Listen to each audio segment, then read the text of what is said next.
नमस्कार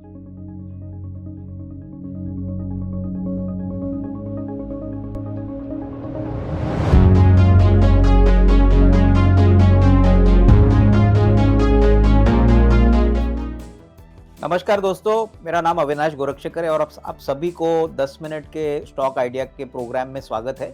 दोस्तों, ये प्रोग्राम ऐसा प्रोग्राम है जब जहाँ पे हम आपको अच्छे और इमर्जिंग कंपनीज़ में निवेश के आइडियाज़ देते हैं। और आज जो स्टॉक हम आपको बताने वाले हैं, वो बहुत ही एक यूनिक बिज़नेस है, ज़्यादातर बी2सी बिज़नेस काम करता है और कंपनी का नाम है इमेजिका वर्ल्ड एंटरटेनमेंट लिमिटेड।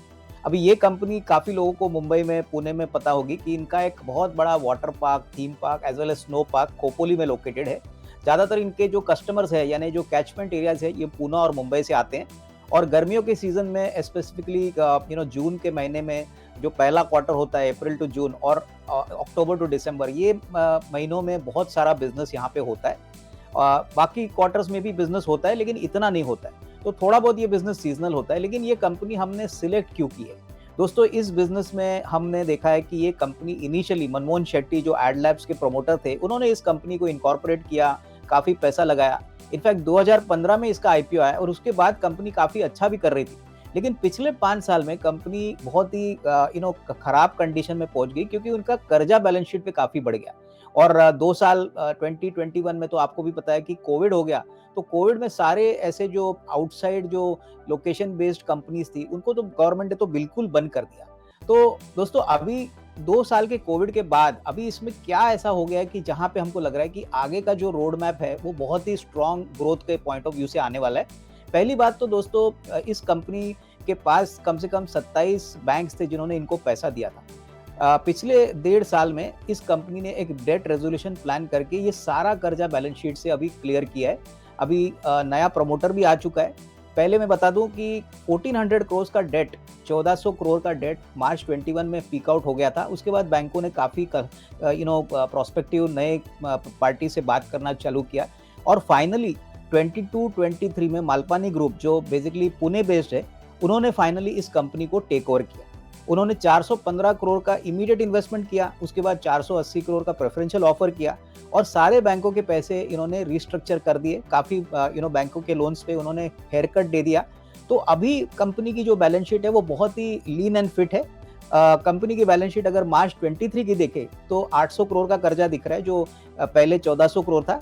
अभी एक हफ्ते 10 दिन पहले उन्होंने अनाउंसमेंट किया कि इस 800 करोड़ में से भी 575 करोड़ जो अनसस्टेनेबल डेट होता है एआरसी का, वो भी राइट ऑफ किया है। जो बचे कुचे 200 करोड़ है, वो भी कंपनी के मैनेजमेंट ने कहा है कि वो इक्विटी में कन्वर्ट करेंगे और वो करीबन 36 रुपीस में कन्वर्ट करेंगे। इनिशियली जब उन्होंने 415 करोड़ दिए थे, तभी 15 रुपए में शेयर दिया था।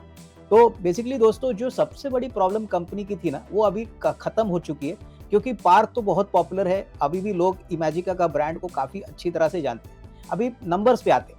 फाइनेंशियल ईयर FY23 में कंपनी ने 250 करोड़ का रेवेन्यू किया है, 100 करोड़ का ऑपरेटिंग प्रॉफिट यानी इबिटा किया है और प्रॉफिट आफ्टर टैक्स करीबन 357 करोड़ आया है। ये 357 करोड़ थोड़े एडजस्टमेंट्स के साथ आए, लेकिन जो इंपॉर्टेंट बात है दोस्तों, कि पिछले 2 साल में कंपनी ने इबिटा लॉस किया था, लेकिन इस साल कंपनी ने 100 करोड़ का इबिटा किया, तो करीबन 38% का इबिटा मार्जिन कंपनी ने किया है। आगे के लिए कंपनी के काफ़ी बड़े ग्रोथ प्लान्स है। कंपनी 6 नए राइड्स अभी पार्क में इंट्रोड्यूस करेगी FY24 में। इसमें एक फाउंटेन पार्क भी आएगा, 6 नए राइड्स भी आएंगे। प्लस इन्होंने एक बहुत यूनिक चीज़ की है। Malpani group basically power generation में, रियल एस्टेट में, बेसिकली FMCG में काफ़ी वेल नोन है।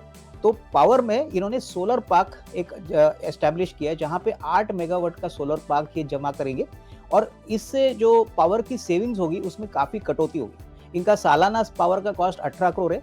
ये सोलर पार्क करीबन अक्टूबर में शुरू हो जाएगा और कंपनी करीबन 6 करोड़ सालाना यहाँ से बचाएगी। तो ये बहुत बड़ा इनिशिएटिव है, क्योंकि इससे काफ़ी मार्जिन्स में इजाफा होगा। सबसे बड़ी बात, 132 एकड़ का ये जो लैंड बैंक है, जहाँ पे ये पार्क लोकेटेड है, इसमें से करीबन 80 एकड़ थीम पार्क के ऊपर है, करीबन 70 एकड़ almost 50 to 60 acres water park पे है। तो काफ़ी जगह इनके पास है एक्सपांशन के लिए। और सबसे बड़ी बात दोस्तों, जो हम फाइनेंशियल टर्म्स में ऑपरेटिंग लिवरेज बोलते हैं, इस साल कंपनी के मैनेजमेंट ने कहा है कि वो करीबन 28 से 30% पे ये कैपेसिटी यूटिलाइजेशन कर रहे थे। तो इसका मतलब इनको निवेश और कैपेक्स करने की बिल्कुल ज़रूरत नहीं है अगले 3-4 सालों के लिए, क्योंकि जैसे-जैसे रेवेन्यू बढ़ेगा, जैसे-जैसे कैपेसिटी यूटिलाइजेशन ये पार्क की बढ़ेगी, रेवेन्यू और प्रॉफिट्स बहुत तेज़ी से भागेंगे। और सबसे बड़ी इम्पोर्टेंट बात, कंपनी के पास करीबन 900 करोड़ के अनएब्सॉर्ब्ड टैक्स लॉसेस है, जो वो कहते हैं कि अगले 5 साल के लिए उनको कोई टैक्स भरना नहीं पड़ेगा। तो दोस्तों उसका मतलब क्या है कि प्रॉफिट बिफोर टैक्स और प्रॉफिट आफ्टर टैक्स ये एक सिमिलर नंबर होना चाहिए।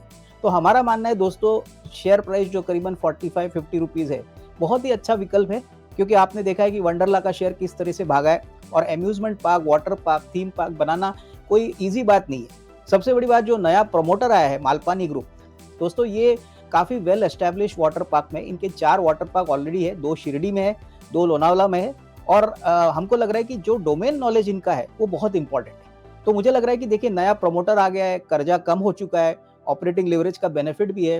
प्लस हमने देखा है कि अभी मुंबई में ईसेल वर्ल्ड जो पुरानी इनकी कॉम्पिटिटर थी वो भी बंद हो चुकी है। तो काफ़ी हद तक अभी पूरा मुंबई और पुणे का जो कैचमेंट एरिया है उसका बेनिफिट भी कंपनी को मिलेगा। तो हमको लगता है कि किसी को अगर नज़रिया 12 से 18 महीने का लेना है तो बहुत ही अच्छा विकल्प है। हमारा मानना है कि अगले 12 से 15 महीने में ये स्टॉक करीबन 75-80 रुपीज़ जाने का एक पोटेंशियल रखता है और हमको लग रहा है कि ये लेवल बहुत ही अंडर वैल्यूड है, इसकी एसेट वैल्यू और इसकी अर्निंग्स वैल्यू देख के। सो दोस्तों उम्मीद है आपको ये 10 मिनट का स्टॉक आइडिया पसंद आया होगा। अगर आपको पसंद आया होगा तो ज़रूर लाइक और शेयर करिए और आपके दोस्तों को भी फॉरवर्ड करिए। तो इसी के साथ दोस्तों धन्यवाद, थैंक यू।